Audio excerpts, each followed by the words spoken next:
पर जब उसे पता चलता है कि श्री राम जी का तिलक होने जा रहा है, तो यह सुन करके उसके हृदय में बड़ा दाह हो जाता है। वह दुर्बुद्धि है, कुजाती है, सोचने लगती है कि आज की रात्रि में मैं क्या करूं जिससे कि श्री राम जी का राज्याभिषेक न हो पावे।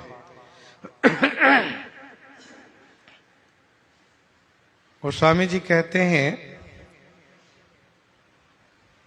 कि वह श्री भरत की माता के पास बिलखती हुई गई। रानी श्री कैकेयी ने हंसते हुए पूछा कि क्या बात है, क्यों अनमनी हो, क्यों मुंह लटकाई हुई हो। लेकिन मंथरा ने कुछ उत्तर नहीं दिया।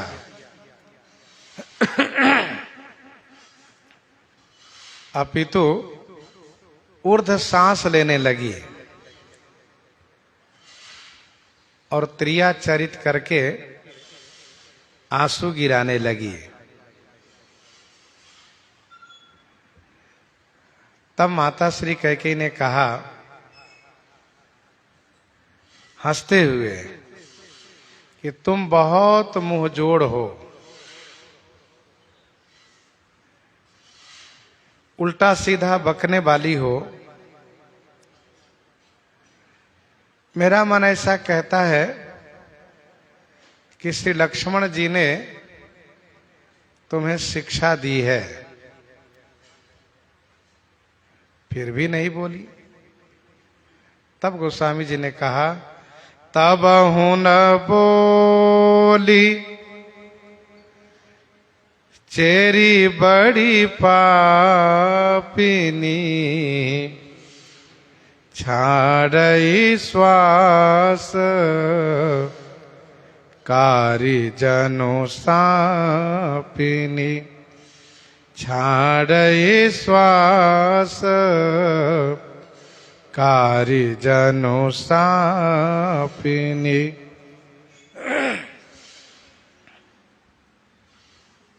बड़ पापिनी चेरी तबहु न बोली। बहुत बड़ी पापिनी यह चेरी, चेरी माने दासी, फिर भी नहीं बोली। मानो कारी सांपिनी सांस छाड़ई, मानो काली नागिन श्वास छोड़ रही हो, अर्थात फुफकार मार रही हो।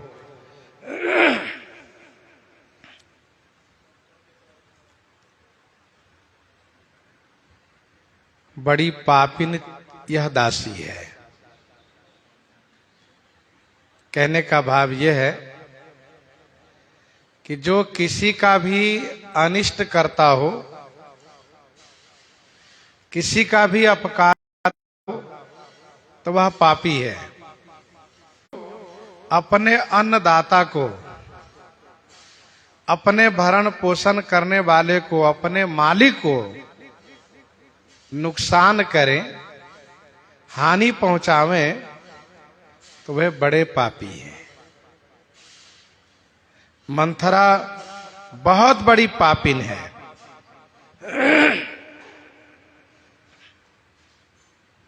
गोस्वामी जी ने कहा कि ये काली नागिन के समान है। वैसे सर्प की अपेक्षा नागिन विशेष जहरीली होती है, और उसमें भी जो काली नागिन हो तो वह बहुत ज्यादा ही जहरीली होती है।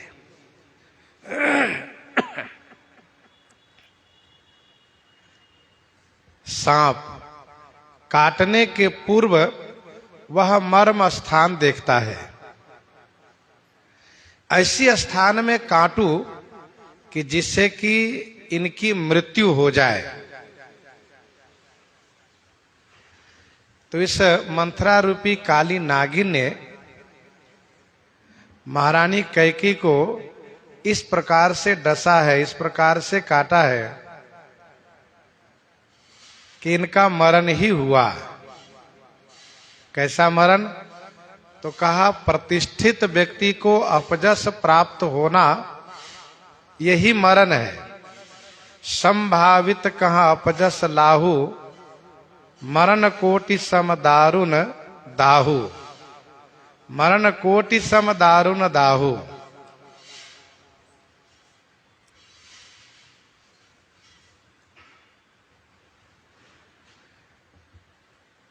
मंथरा श्री कैकेयी को काटती हैं तो श्री कैकेयी भी नागिन हो जाती है और ये महाराज को काटती है और महाराज की मृत्यु होती है।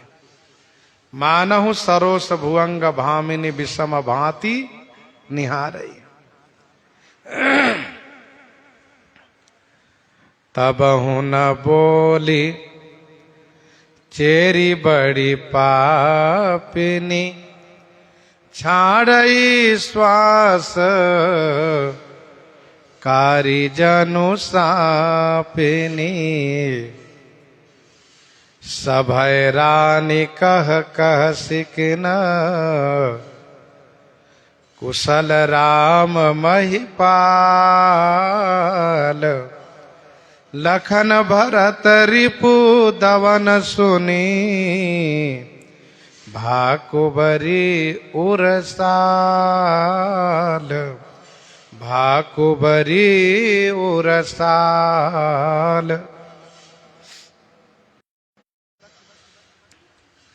सभय रानी कह सकिना।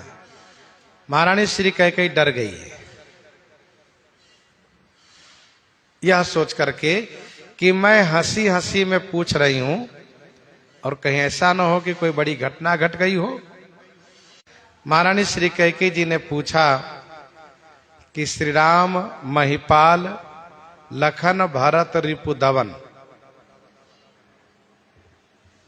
मंथरा को भरत रिपुदवन की कुशलता पूछने पर पीड़ा नहीं हुई है, फिर श्री राम जी और महिपाल की कुशलता पूछने पर पीड़ा हुई है।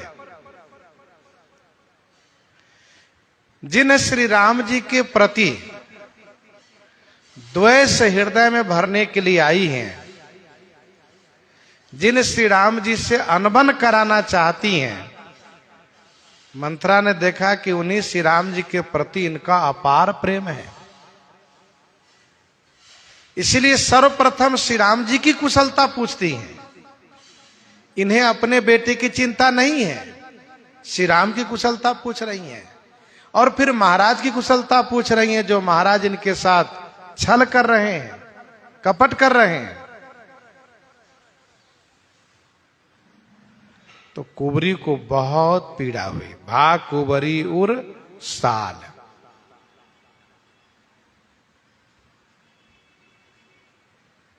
जैसे विप्र काज करी बंधु दो, मग मुनि बधु उधारी। तो विप्र काज करी दो बंधु तो ठीक है, लेकिन मग मुनि बधु उधारी में श्री राम जी केवल है। हृदय सराहत सिए लोनाई, गुरु समीप गवने दो भाई।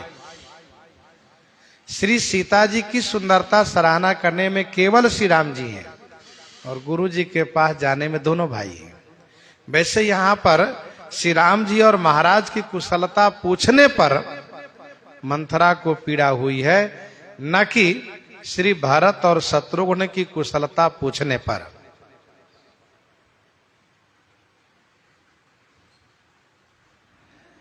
मंथरा बोल रही है,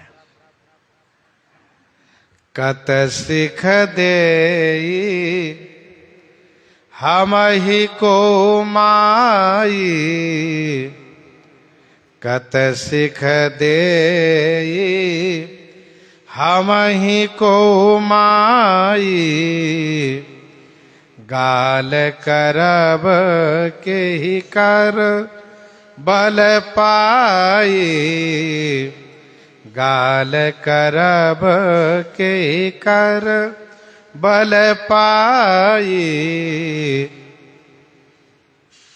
हे माई हम ही को कत सिख देई। हे माई हमें कोई क्यों सिखावन देंगे। और गाल करब के ही कर बल पाई। के ही कर बल पाई माने किनका बल पा करके मैं गाल करूंगी। गाल करूंगी अर्थात गाल बजाऊंगी।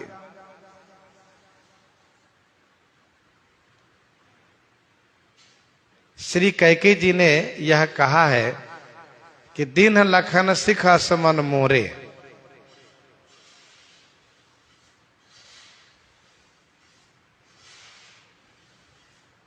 हंसी कह रानी गाल बड़ तोरे। तो उसी का उत्तर देना अब यहां से शुरू किए। जो इनके हृदय में द्वेष है उसको अब धीरे धीरे प्रकट कर रही हैं। कह रही हैं कि हे माई आप मेरी माई हो। आपने मुझे भरण पोषण किया है। आप मेरी माई हो। मुझे कोई क्यों सिखावन देंगे। अर्थात मुझे लक्ष्मण जी क्यों मारेंगे। और गाल करब के ही कर बल पाई। मैं किनके बल पा करके गाल बजाऊंगी।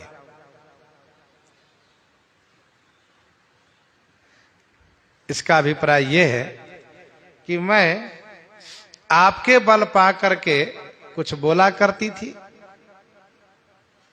आपके बल पा करके कुछ बोला करती थी।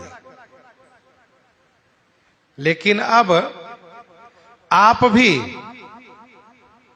मेरी श्रेणी में आ गई। अब आप भी मेरी श्रेणी में आ गई तो फिर मैं किनके बल पा करके गाल बजाऊंगी।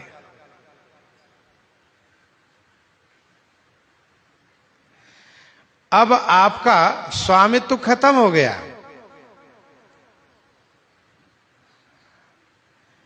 तो मैं किनके बल पा करके बोलूंगी। आपके बल पा करके बोलती थी। स्वाभाविक होता है कि बड़ों का बल मिलता है तब छोटे में उत्साह होता है, उमंग होता है। जैसे तब रघुपति सुग्रीव पठावा। तब रघुपति सुग्रीव पठावा गरज सिजाई निकट बल पावा। तब रघुपति सुग्रीव पठावा गरज सिजाई निकट बल पावा।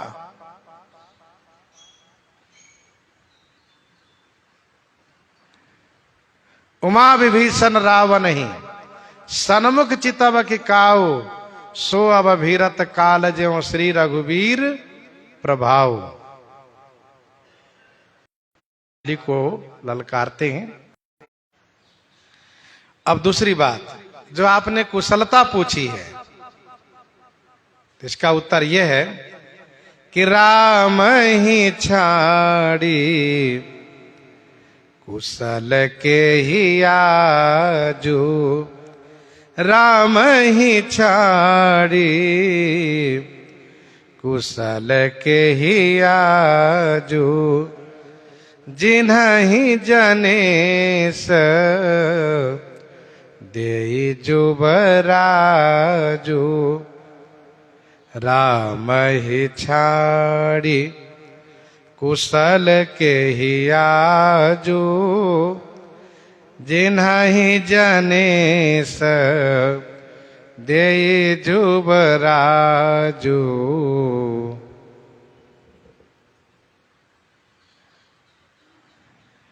आजू राम ही छाड़ी के ही कुशल। आज श्री राम जी को छोड़ करके किसे कुशल है। अर्थात किसी को नहीं। जही जनेश देई जुबराजू। जिन्हें जनेश माने राजा महाराज श्री चक्रवर्ती जी युवराज बना रहे हैं। राम ही छाड़ी कुशल कही आजू। आज तो कुशलता केवल श्री राम जी की है। जिन्हें महाराज युवराज बना रहे हैं। महाराज जिसको राजा बनावे वही राजा बनता है, क्योंकि वेद विदित सम्मत सब ही का, और जेहि पितु देई सो पावई टीका। वेद विदित सम्मत सब ही का, जेहि पितु देई सो पावई टीका।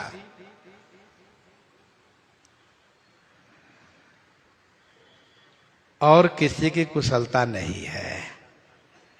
लेकिन अभी एकदम से सभी बातें एक साथ नहीं कह रही है, धीरे धीरे श्री कैकेयी के हृदय में अपने प्रति विश्वास जमाने का प्रयास कर रही है और श्री राम जी से प्रेम हटाने का प्रयास कर रही है।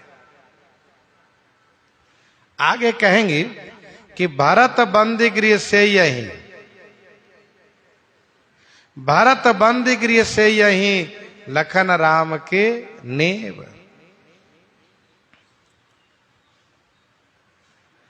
तो राम ही छाड़ी कुशल के ही आजू, जिन्हि जनेस देई जुबराजू। भयउ कौशिलहि विधि अति दाहिन, देखत गर्भ रहत उर नाहिन। भयउ कौशिलहि विधि अति दाहिन, देखत गर्भ रहत उर नाहिन। भयउ कौशिलहि विधि अति दाहिन। श्री कौशल्या जी को विधाता अति दहिना हो गए हैं। यह देख करके उनके हृदय में गर्व नहीं समा रहा है। देखत गर्भ रहत उर नाहिन, अथवा दूसरा अर्थ यह है, उनके इस सौभाग्य को देख करके किसी के हृदय में गर्व नहीं रहता है। भयउ कौशिलहि विधि अति दाहिन। श्री कौशल्या जी को विधाता अति दहिना हो गए। दाहिना तो पहले से ही उन पर थे। कहना क्या चाहती है? यही कि तुम्हारे ऊपर विधाता बाम है। उन पर विधाता पहले ही दाहिना थे, तभी तो वह बड़ी रानी बनी, श्री राम जैसे पुत्र की माता बनी, पटरानी बनी। लेकिन अब उन पर विधाता अति दाहिना हो गए। कहिए कैसे? तो इस प्रकार से कि अब उनके पुत्र श्री राम को महाराज युवराज बना रहे हैं। तो इसमें हानि क्या है? तो मंथरा कहती है हानि यह है कि राम ही तिलक काली जो भयउ, तुम कह विपत्ति बीज विधि बयउ। श्री राम जी के राजा बनने का मतलब तुम्हारे ऊपर विपत्ति का आगमन। देखत गर्भ रहत उर नाहिन। पहला अर्थ यह है कि श्री कौशल्या जी अपने ऊपर विधाता को अति दाहिना देख करके बहुत गौरवान्वित हो रही हैं। उनको हृदय में गर्व समा नहीं रहा है। और दूसरा अर्थ यह है कि उनके इस सौभाग्य को देख करके किसी के हृदय में गर्व नहीं रुक पा रहा है, ठहर पा रहा है। अर्थात कोई अपने आप को गौरवान्वित नहीं हो पा रहे हैं। इशारा क्या है? इशारा यह है कि तुम अपने आप को बहुत गौरवान्वित मानती थी। गर्वित भरत मातुबल पी के बहुत गौरवान्वित मानती थी।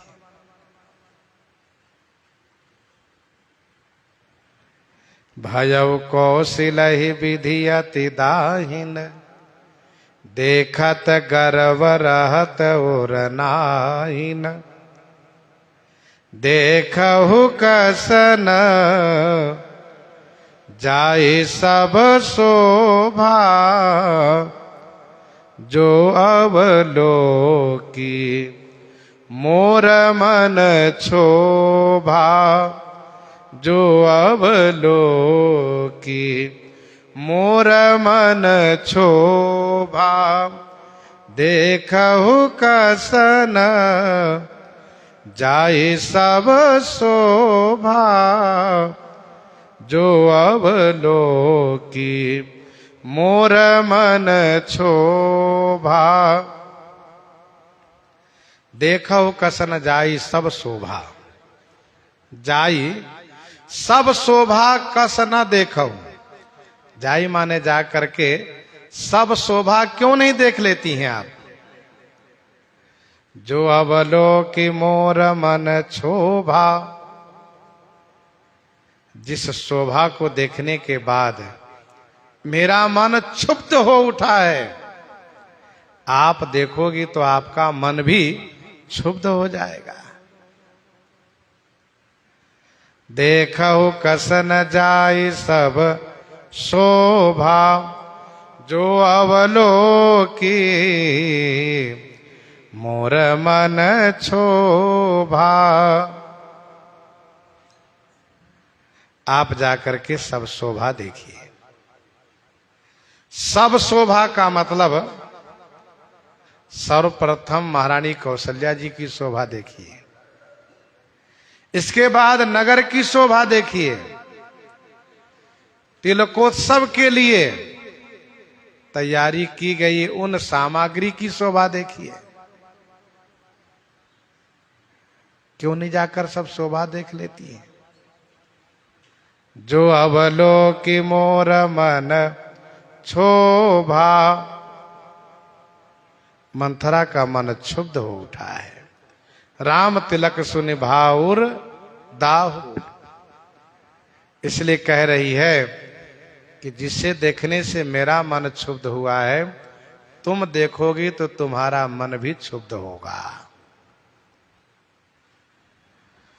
पुत विदेश न सोच तुम्हारे, पुत विदेश न सोच तुम्हारे। जानती हूँ बस ना हो हमारे, पुत विदेश न सोच तुम्हारे।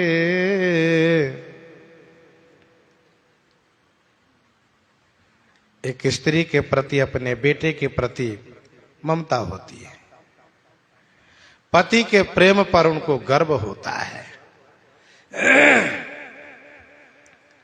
मंथरा कह रही है कि तुम्हारा पुत्र तो विदेश है, परदेश है, दूसरे प्रांत दूसरे देश में है, इसका तुम्हें कोई सोच नहीं है। क्यों नहीं सोच है? तो जानती हहु बस ना हो हमारे। तुम यह जानती हो कि नाहु माने स्वामी, मेरे पति मेरे बस में है, मेरे अधीन है।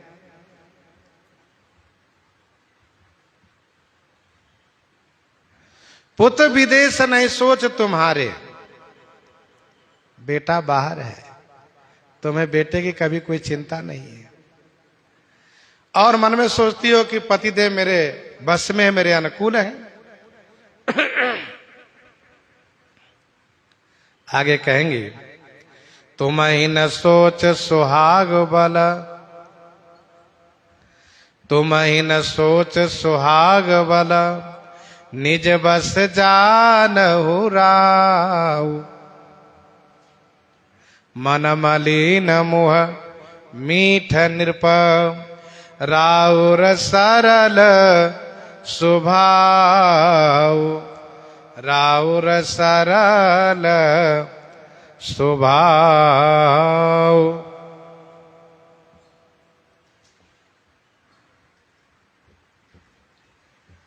तुम्हें अपनी कोई चिंता नहीं है। यही सोचती हो ना कि महाराज मेरे बस में, लेकिन ऐसा है नहीं। महाराज तो महारानी कौशल्या जी के बस में है।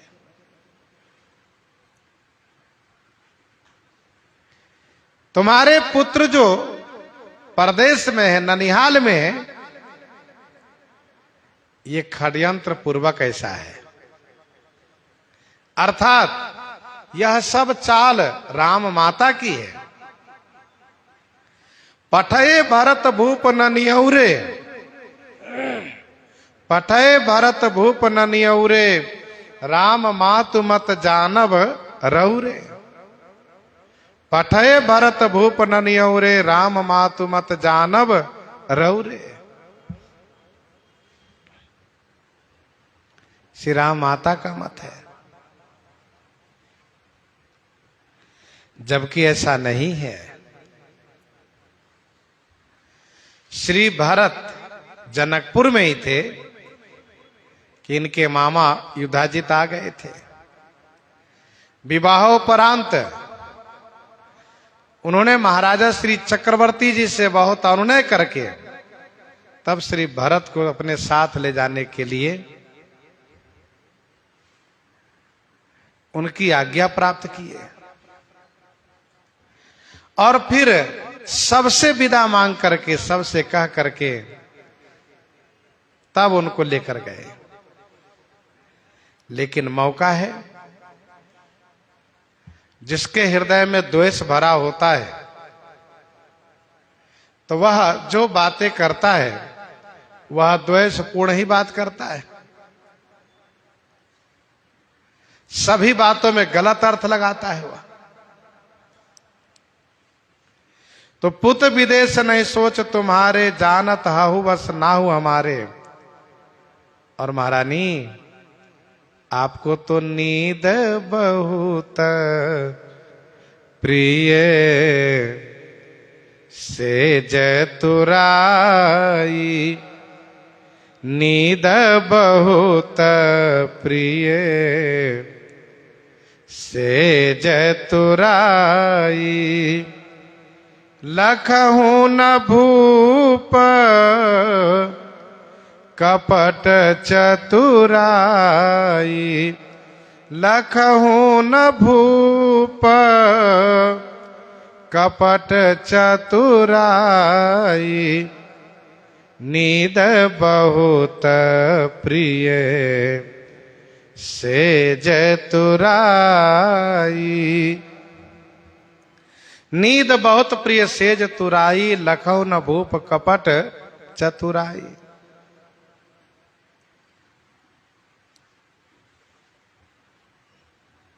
सेज तुराई पर नींद बहुत प्रिय। सेज माने पलंग, तुराई माने कोमल बिस्तर, रुई से भरा हुआ तोशक, तकिया, गद्दा आदि। नींद बहुत प्रिय है आपको। भूप कपट चतुराई न लखहु, महाराजा श्री अवधेश जी की कपट पूर्ण जो चतुराई है उसे आप लख नहीं पा रही हो।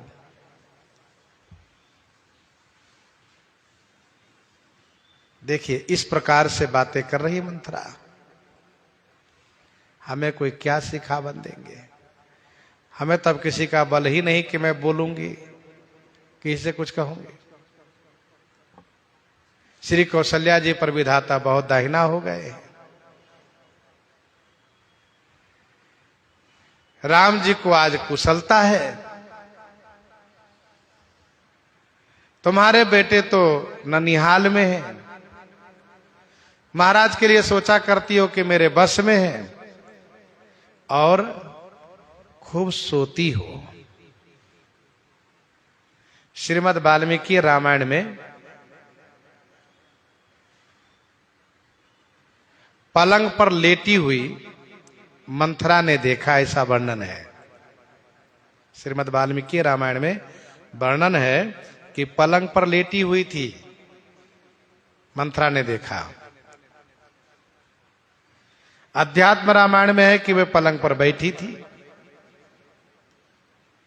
तो मंथरा कहती है कि नींद बहुत प्रिय सेज तुराई।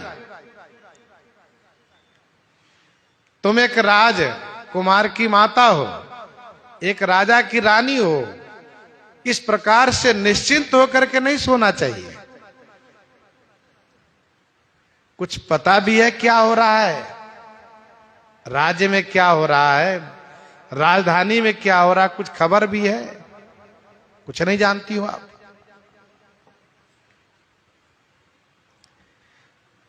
कोमल बिस्तर पर नींद अधिक आती है, तो कोमल सेज है, बढ़िया उस पर सोती रहती हो। सुबह सुरभि पय फेन समाना, कोमल कलित सुपेती नाना, उपबरहन बर बरनी न जाई, सरग सुगंध मनि मंदिर माही। खूब सोती हो। इसी प्रकार से जिस प्रकार से मंथरा श्री कैकेयी जी को बोल रही हैं कड़े शब्दों में कि बहुत नींद प्रिय है, खूब सोती रहती हो। सूपनखा रावण से कहती है, करसी पान सोबसी दिन राती, करसी पान सोबसी दिन राती, सुधी नहीं तब सिर पर आ राती। बस पीते हो और सोते हो। यहां पर सात्विकता है, इसलिए केवल इतना ही कहा मंथरा ने कि नींद बहुत प्रिय सेज तुराई। सूपनखा कहती है सुधी नहीं तब सिर पर आ राती। यहां पर मंथरा कहती है लखहु न भूप कपट चतुराई। वे तो बड़ी चतुराई के साथ कपट कर रहे हैं तुम्हारे साथ। सुनी प्रिय बचन मलिन मन जानी, सुनी प्रिय बचन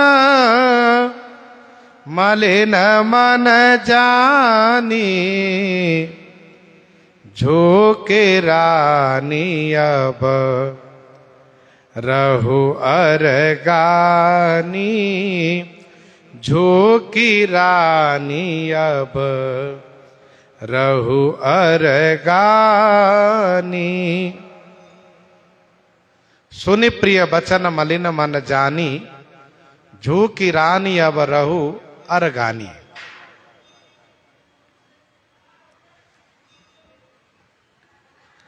प्रिय वचन सुनी और मन के मलिन है, ऐसा श्री कैकेयी जी ने जाना। प्रिय वचन सुनी है, मंथरा के वचन प्रिय है, जो श्री राम जी के तिलकोत्सव वाली बात सुनाई है। और मलिन मन जानी, इनका मन मलिन है, क्योंकि जो बातें कही है सब झगड़ा लगाने वाली बात की है। श्री राम जी की बुराई की है, महाराज की बुराई की है, महारानी कौशल्या की बुराई की है,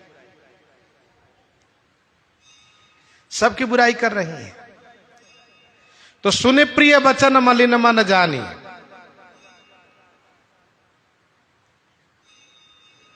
श्री राम जी के तिलकोत्सव की बात बहुत प्रिय है। और वैसे भी महारानी श्री कैकेयी जी ने महाराजा श्री अवधेश जी से कई बार इस संदर्भ में कहा भी है कि आप श्री राम को युवराज बना दीजिए। मानस जी में इसका आधार भी है। महाराज कहते हैं कि भामिन भयो तोर मन भावा, भामिन भयो तोर मन भावा, घर घर उत्सव बाज बधावा, राम ही देव काल जुबराज।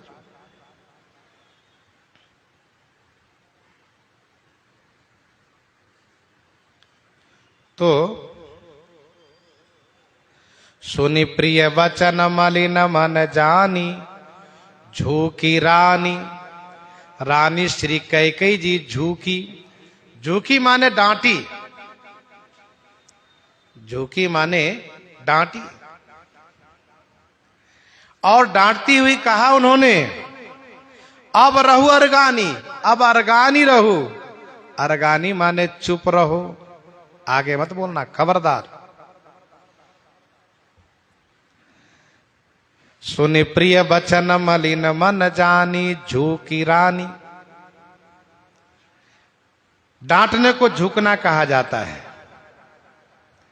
क्योंकि डांटने वाला व्यक्ति आगे बढ़ता है उंगली आदि से इशारा करते हुए। रानी ने डांटते हुए कहा कि अरगानी माने चुप रहो।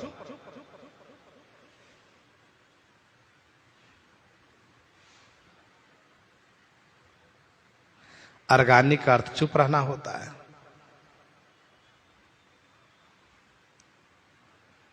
अस कहि राम रहे अरगाई।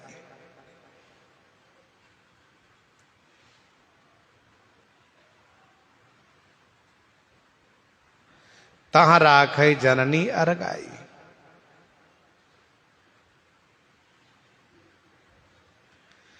पूनी अस कबहू कहसी घर फोरी, तब धरी जीभ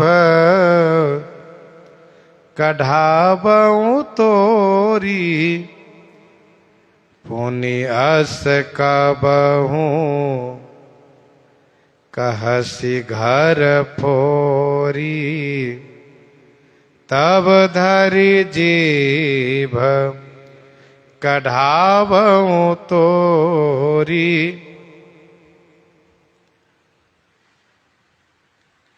पुनि अस कबहू कहसी घर फोरी। अरी घर फोरनी।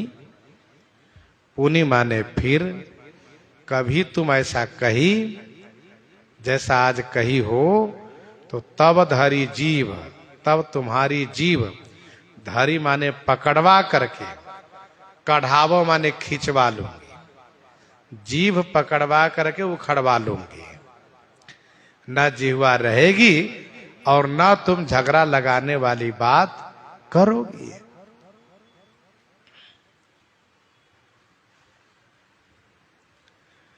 पुनि अस कबहू कहसी घर फोरी। तुम घर फोरी हो,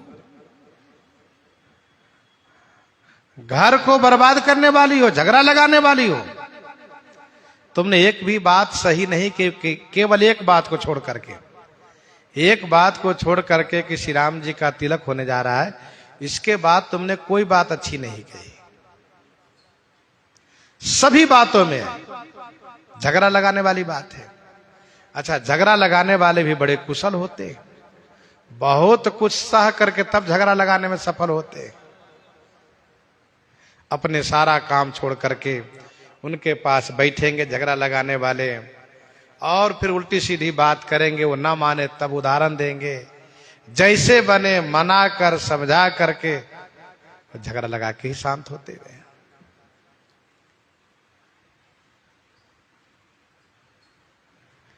आगे मंथरा कहेगी कि स्वामिनी जो मेरी महारानी, आपने तो मेरा नाम बिगाड़ दिया, मेरा नाम बदनाम कर दिया।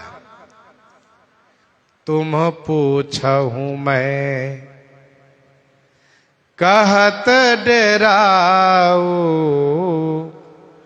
धरेऊ मोरी घर फोरी नाऊ, धरेऊ मोरी घर फोरी नाऊ।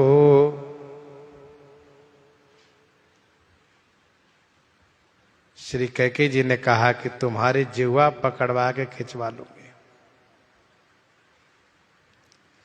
क्योंकि संत शंभु श्रीपति अपवादा, संत शंभु श्रीपति अपवादा, सुनिए जहां तहां असीम मर्यादा, काढ़िय तासु जीभ जो बसाई, श्रवण मुदि नत चलिए पराई। श्रवण मोदी न तो चलिए पर आई।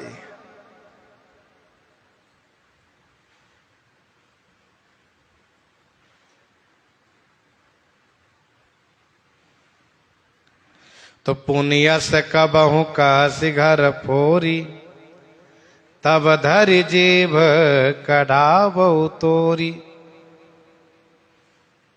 तुम्हारी जिह्वा को पकड़वा के उखड़वा लोगे।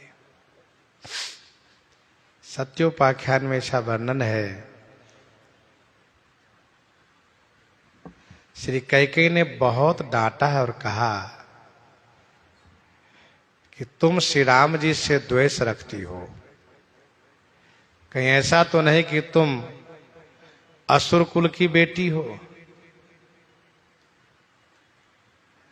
तुम राक्षस कुल की बेटी हो, जो इस प्रकार से श्री राम जी के प्रति उल्टा सीधा बोला करती हो। डांटा है।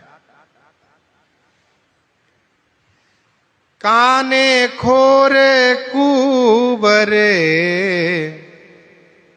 कुटिल कुचाली जानी, तिये बिसे खिपुनी चेरी कही, भरत मातु मुसुकानी, भरत मातु मुसुकानी। काने खोरे कुबरे कुटिल कुचाली जानी, तिये बिसेख पुनि चेरी कही, भरत मातु मुस्कानी। काने जो काना है, काने माने जो काना है, एक आंख का है। छोटा बड़ा होने से ड्योढ़ा कहा जाता है। काना वो है जिसका एक आंख हो ही नहीं। खोरे, एक टीकाकार ने कहा खोरे माने लंगड़ा, लेकिन ऐसा नहीं अर्थ इसका है। खोरे माने सिर गंजा, खोरे माने सिर गंजा, जिसको चाई चुआ कहते हैं। काने खोरे, कुबरे, कुबरे माने जिसको कुबर निकला हो। ये कुटिल कुचाली जानी, कुटिलता करने में, कुचाल करने में ये सब प्रसिद्ध होते हैं, जाने जाते हैं। बड़े कुटिल होते हैं, कुचाल चलते हैं। तिये बिसेख, यह दोष यदि पुरुष स्त्री दोनों में हो, यह दोष जैसे काना हो, खोरे हो, कुबर हो, कुबरे हो, तो यदि ये तीनों दोष पुरुष में है, तो उस पुरुष की अपेक्षा यदि ये दोष स्त्री में है, तो वह स्त्री ज्यादा ही कुटिल कुचाली होती है। स्त्री कुछ ज्यादा ही कुटिल कुचाली होती है। और यदि यह दोष दासी में हो, तो फिर कहना ही क्या है। तिये बिसेख पुनि चेरी कही, फिर यदि दासी में दोष हो तो वह तो अपनी पराकाष्ठा में होती है, कुटिलता और कुचाल करने में। यहां तक कहना तक तो ठीक था, यहां तक कहना तो ठीक था, लेकिन इसके बाद महारानी श्री कैकेयी जी हंस दी। भरत मातु मुस्कानी, और मुस्काने का मतलब यह हुआ कि श्री कैकेयी का क्रोध ठंडा पड़ गया, श्री कैकेयी का क्रोध कमजोर पड़ गया। और यही मौका लग गया मंथरा को, क्योंकि मुस्कुरा दिया इन्होंने। डांटने वाला व्यक्ति यदि रुख बनाए रखे, रोशनी चेहरा रखे, तो सामने वाले को डर लगता है। लेकिन डांटने वाला डांट करके हंस दे और फिर ये कह दे कि अरे नहीं नहीं, तुम्हें तो केवल ऊपर से डांटा है, तुम तो मुझे विशेष प्रिय हो, तो फिर डांटने कोई मतलब ही नहीं रह जाएगा। भरत मातु मुस्कानी, एक कहावत है, हंसा सो फंसा। श्री कैकेयी का हंसना ही मानो मंथरा की जाल में फंसना है।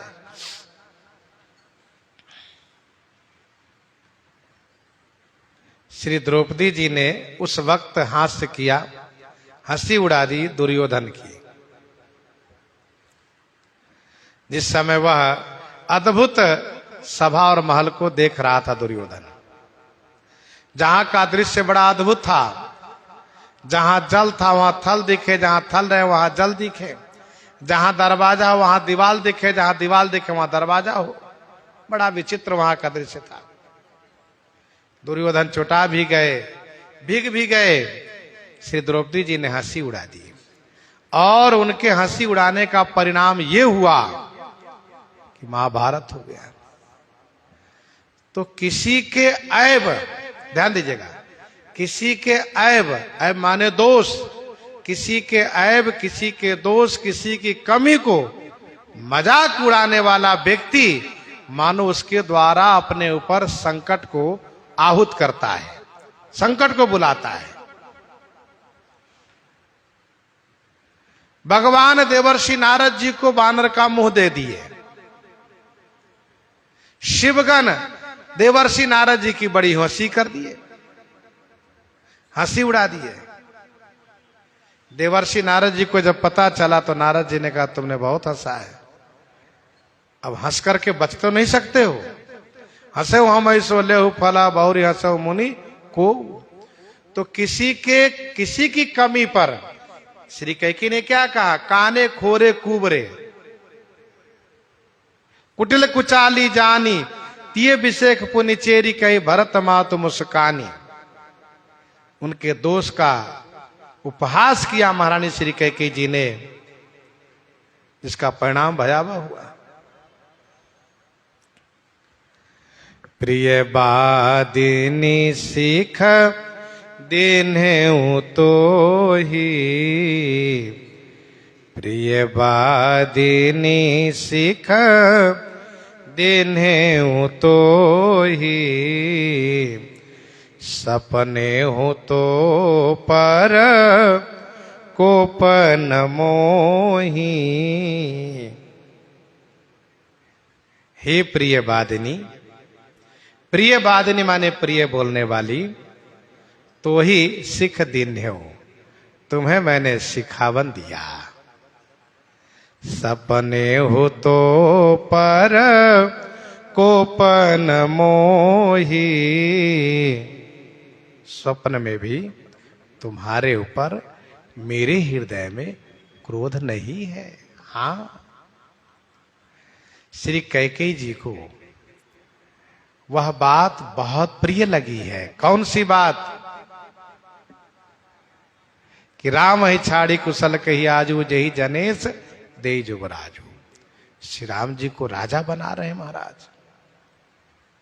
श्री राम जी युवराज बनने जा रहे हैं।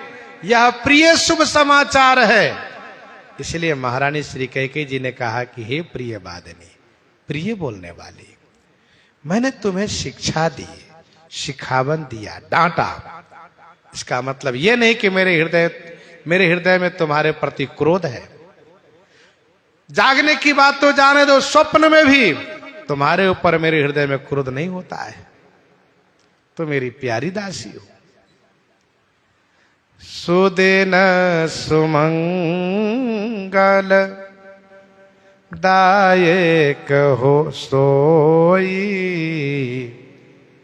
तोर कहा फुर जेहि विधि होई। सुदिन सुमंगल दायक सोई, तोर कहा फुर जेहि दिन होई। सुदिन सुमंगल दायक सोई, सोई माने वही सुंदर दिन होगा और वही सुंदर मंगल देने वाला होगा। वही शुभ दिन सुंदर मंगल देने वाला होगा। तोर कहा फुर जेहि दिन होई। तोर कहा माने तुम्हारा कहा हुआ, जेहि दिन फुर होई, तुम्हारा कहा हुआ जिस दिन फुर होई माने सत्य हो जाएगा। वही शुभ दिन शुभ मंगल देने वाला होगा। श्री गुरु वशिष्ठ जी महाराज ने कहा, सुदिन सुमंगल तब ही जब राम हो ही जुबराज। महारानी श्री कैकेयी जी कहती हैं, वही सुंदर दिन होगा, वही सुंदर मंगल देने वाला होगा। तुम्हारा कहा हुआ जिस दिन सत्य होगा। मंथरा ने केवल इतना ही कहा है कि जही जनेश दे जुबराजू, किस दिन जुबराज बना रहे हैं यह उन्होंने स्पष्ट नहीं किया है। पहली बात तो श्री कैकेयी जी को विश्वास ही नहीं हो रहा है कि श्री राम जी को राजा बनाया जाएगा। क्यों नहीं विश्वास होता है? तो इसलिए यदि ऐसा होता तो महाराज हमसे बताते, पहले हमारे पास खबर पहले आई होती, लेकिन हमसे नहीं बताया गया। इसका मतलब ये झूठ भी बोल सकती है, लेकिन झूठ ही सही श्री राम जी के तिलकोत्सव वाली बात बड़ी प्यारी लग रही है।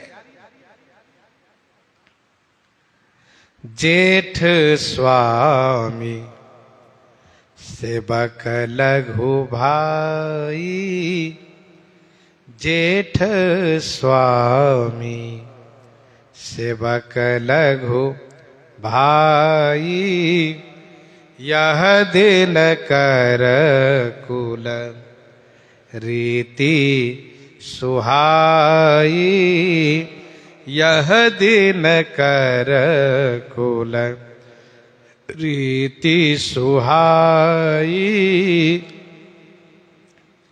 जेठ स्वामी सेवक लघु भाई, यह दिन कर कुल रीति सुहाई।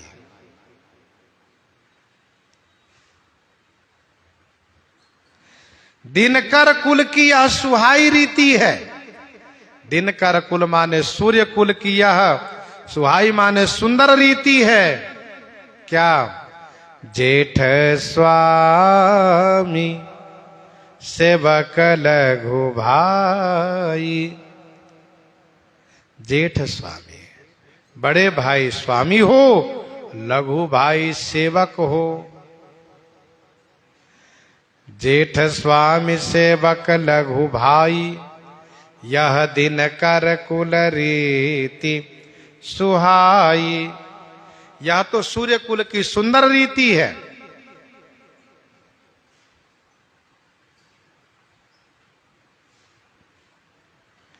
बड़े भाई राजा हो, छोटे भाई सेवक हो। मनु जी महाराज ने यही कहा है, बड़े पुत्र राजा हो, छोटे पुत्र उनके अधीन रह करके रहें।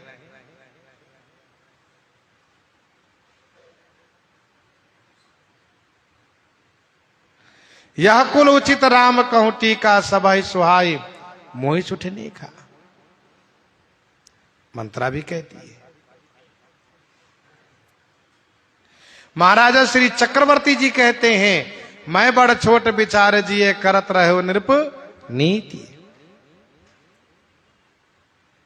माता श्री कैकेयी इतना प्रसन्न है, उनको श्री राम जी में इतना अपार प्रेम है कि श्री राम जी के तिलकोत्सव की बात सुनकर के उन्हें अपार खुशी हो रही है।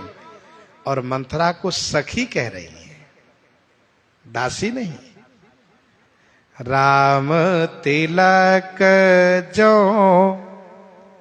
साचे हु काली, देऊ मागु मन भावत आली। देऊ मागु मन भावत आली। जो जदि, काली माने कल, साचे हूं राम तिलक, यदि कल सचमुच श्री राम जी का तिलक है तो हे आली, मन भावत मांगू तुम्हें मैं दूं। हे आली, हे सखी, यदि सचमुच कल श्री राम जी का तिलकोत्सव है तो तुम मन भाया मांग ले, मैं तुम्हें पुरस्कार दूंगी।